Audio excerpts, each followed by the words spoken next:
Various types means various types of liquid dosiforms, their method of preparation, stability aspects, evaluation and uses.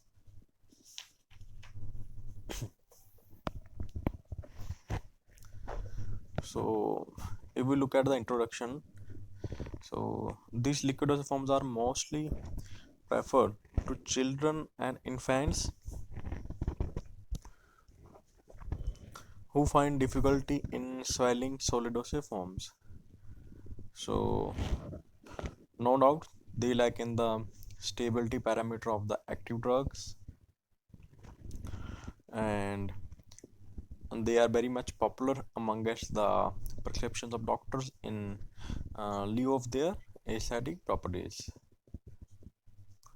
So the liquid forms are prepared by dissolving active ingredients, and the ingredients are dissolved in a aqueous or non-aqueous solvent. So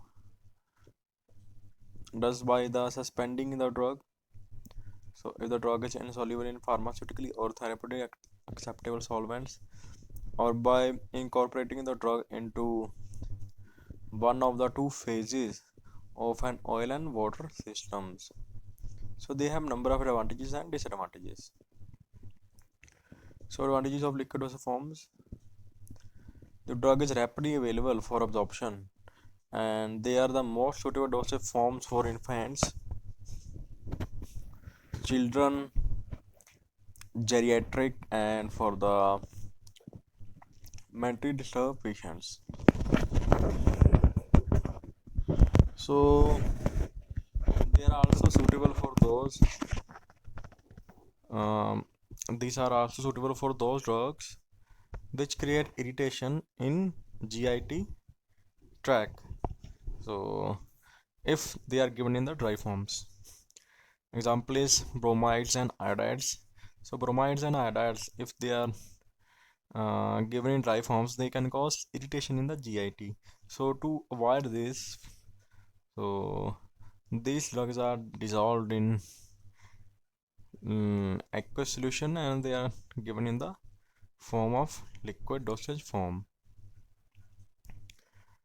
So in case of homogeneous solutions, they assure uniformity of doses, and doses can easily be varied as per the requirement of the patients.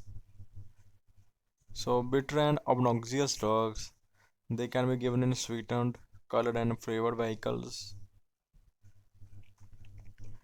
Hygroscopic and delicate medicaments which are not suitably dispensed in solid dosage forms, they can easily be given in liquid dosage forms. So because of their aesthetic properties, they create good appeal and beneficial psychological effect on patients. So what are the disadvantages of liquid dosage forms? Liquid dosage forms bulky and therefore inconvenient to carry, transport and store.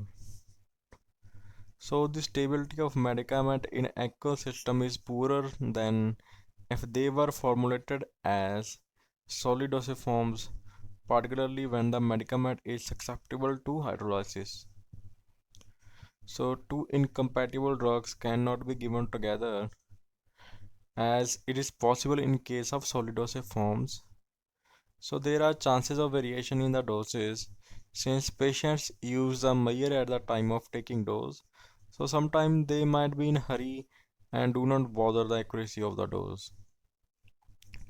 So liquids provide suitable media for the growth of microorganisms and therefore require suitable preservatives. So next is they have pleasant taste. Sometimes they become hazardous amongst the children, so since there might be chances of overdoses. So in case of accidental breakage of the container, it may result in loss of the whole of the dosage form.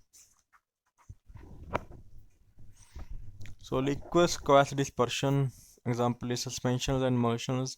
They require additional adjuncts like suspending agents, flocculating agents, viscosity increasing agents, emulsifying agents, etc. to maintain the stability of the product. So thus a pharmacist has to handle many ingredients at a time.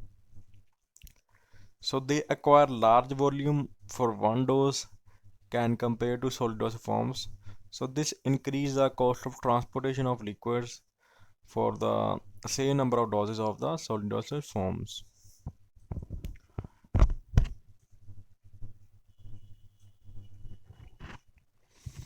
So the sweetened liquids which contain the sugar as a sweetening agents, they are not recommended for the diabetic patients.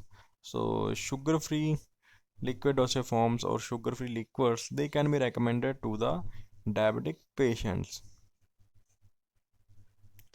So what is the classification of liquid dosage forms? So the liquid dosage forms are broadly classified into two groups. First one is monophasic liquid dosage form and second one is biphasic liquid dosage form. So if we look at the classification of the monophasic liquid dosage forms, there are four types: for oral use, for external use, for special use, and for parenteral use.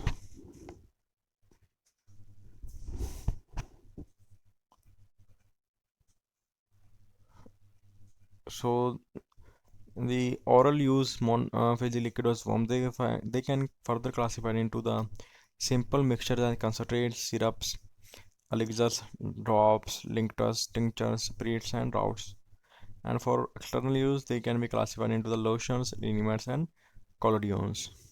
And for special use, they can be classified into the gargles, mouthwashes, throat paints, nasal drops and sprays, Dutchess, enemas, eye drops, eye lotions, ear drops, inhalation, and aerosols.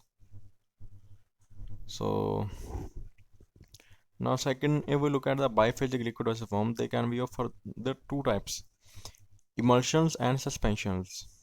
Emulsions are the liquid in liquid, and suspensions are the solid in liquid. And emulsions on the basis of use or route of use, they are of for oral use, for external use, and for parenteral use.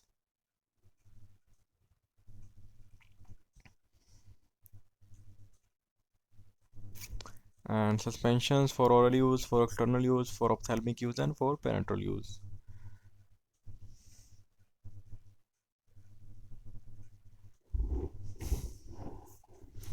So let us start with the monophasic liquid dosage forms.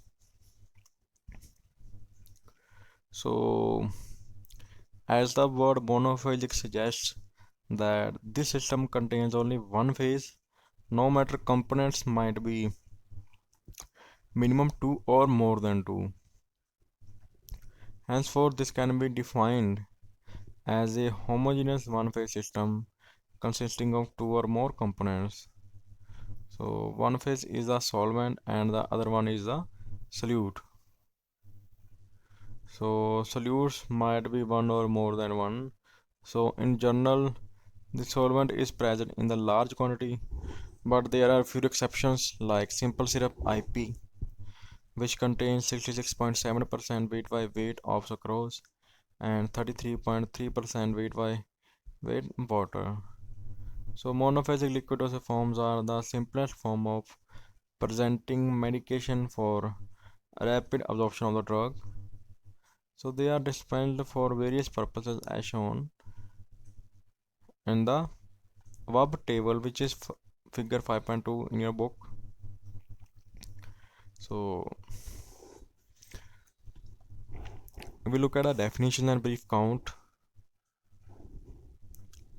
so mixtures and concentrates, so they are dilute or concentrated monophasic preparations which are intended for oral administration, in which drug is dissolved in a suitable vehicle. So the most suitable vehicle for this form of dosage is water because of its lack of toxicity, physiological compatibility, and its ability to dissolve a wide range of materials. So purified water, which is IP, freshly boiled and cooled, is widely used instead of potable water to avoid any undesirable effects of ions often present in potable water. Generally, they are supplied in multi-dose airtight and light-resistant containers bearing proper labels. So the labels must contain informations like drug content, alcohol content if present in each 5 ml of dose, storage conditions, batch number, manufacturing license number, manufacturing date, expiry date, and name and address of the manufacturer. So the concentrates are required to be diluted before use. Include concentrated aromatic waters, which are diluted to produce aromatic water to be used as vehicles in liquid preparations. So the syrups, they are sweetened viscous concentrated solutions of sucrose or other sugars in water or any other suitable aqueous vehicles. So the syrups are further classified into two classes: simple flavored syrups and medicated syrups.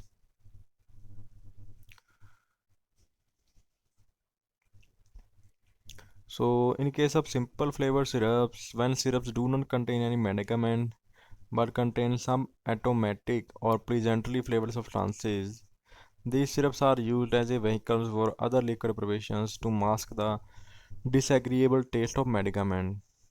And for the medicated syrups, when syrups contain some medicinal substances along with the other additives.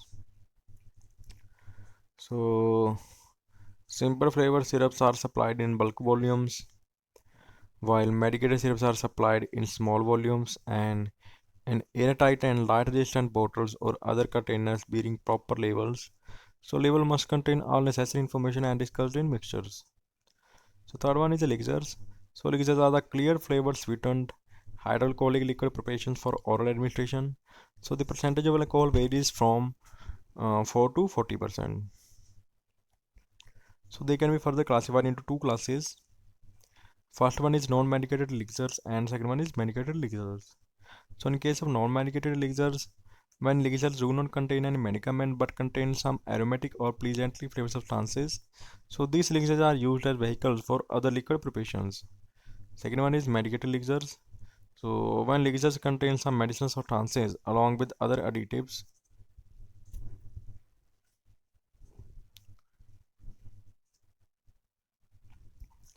So the medicated elixirs usually contain potent and nauseous drugs like antibiotics, antihistaminics, antitussives, and sedatives. So the bitter and nauseous taste of these drugs is masked up to a certain limit due to presence of flavoring and sweetening agents in hydroalcoholic medium, so that it can easily be taken by the patients of children group. So due to presence of alcohol, few advantages are provided to the preparations like solubility of drug is enhanced, no chances of microbial growth are there, and no need of adding preservatives if alcohol quantity is more than 20%.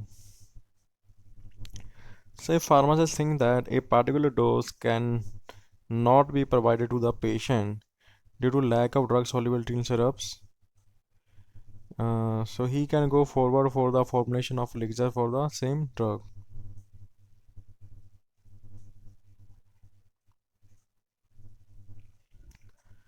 So non-medicated elixirs, they are supplied in bulk volumes, while medicated elixirs are supplied in small volumes, and also they are supplied in airtight and light resistant bottles and other containers bearing proper labels. So as such, labels of elixir should contain all requirements as discussed in syrups. But one most important point here is the amount of alcohol content which should be mentioned on the label. Next is dot. Dots are liquid or preparations of which only one or two large doses, usually 50 ml, are prescribed. So each dose is supplied in a separate bottle. So the medicament are given in the form of drops because they deteriorate rapidly and cannot be kept for a long time.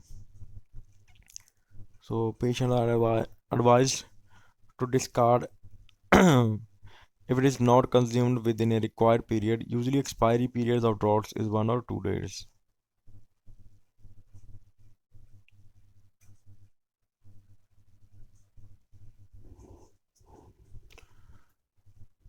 So drops, they are liquid preparations meant for pediatrics. So generally vitamins and antibiotics are given in the form of drops. So they are supplied in a bottle with calibrated droppers. So drops contain potent drugs, hence measuring of dose should be done carefully. So drops are supplied in small volume containers 5 ml to 10 ml. So the label on the drops container must be all necessary requirements for liquid preparations. So the dose must be mentioned in drops, or if at all any dilution is necessary, the dilution ratio must be written on the label. Next we have is linctuses. So linctuses are viscous oral liquid preparations for relief of cough, and they contain high proportion of syrup. So very often glycerin is added into the formulation, which provides sweet taste as well as demulcent effect on the mucous membrane of the throat. So it should be taken as such without dilution and must be sipped slowly so as to prolong the action of the drug. So usually dose of linctus is